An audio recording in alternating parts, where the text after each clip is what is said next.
My name's Sue Bailey, and 9 years ago I had a phone call from a friend asking me if I wanted to start up a bakery.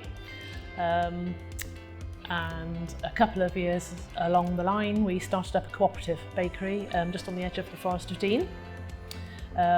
We started off with 4 of us, and we've slowly grown over the last 9 years. At the time I was a nurse, so I did both for a while, and then the business took off, and then I retired from nursing, and now I just bake. I think my highlight is sort of 5 years down the line, actually seeing that we were putting something together that actually people wanted. We were in the Forest of Dean. It was before the days of poor Hollywood. Nobody really knew what sourdough was. We thought we were taking quite a risk in the first place. So there was a lot of education that had to go on. We were quite geographically challenged. We were on an industrial estate in a tin shed, kind of out in the middle of nowhere. So it was all a bit, gosh, is this going to work? But after a lot of hard work and a lot of ups and downs, we 5 years in, I would say, we knew that we had a viable business.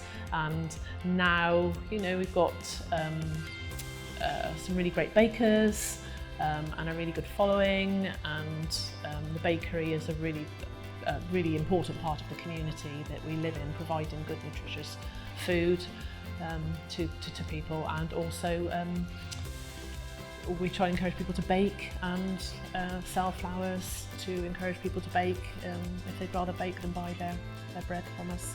It's about really providing a good product for all. Making sure that our bread, good bread, is accessible to everybody, really. I think we're primarily a sourdough bakery.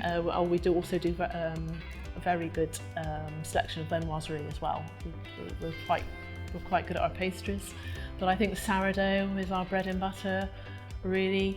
And I would say at the moment we're just right in there trying to get good local flour into our bread. We're passionate about using locally grown wheat, developing relationships with local farmers, and giving them the support that they need so that they've got a market for their flour. That's what we're really excited about at the moment. We chose to bake for the recipe book a heritage loaf, because that's kind of where we're at the moment. We're really excited about heritage grains and locally grown grains. So we're using a Matthews grain, but we're doing a blend. So that makes it easier perhaps for the home baker. So we're doing a blend with a good Matthews white stone ground flour, maybe a little bit of roller milled, and then we've added a heritage brown in with it as well. And we've topped it with a great UK grown linseed. I think my top tip would be,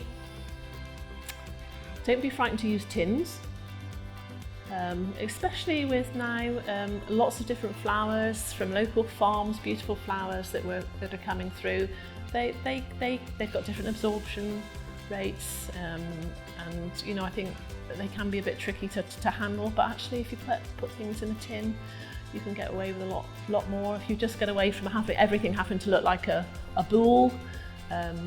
And actually, with the cost and electricity and all the rest of it, we're actually thinking about doing a lot more tins in the bakery. So just use the best flour, and don't be frightened to use a tin. So it holds its shape, and you just get a great loaf every time then, really.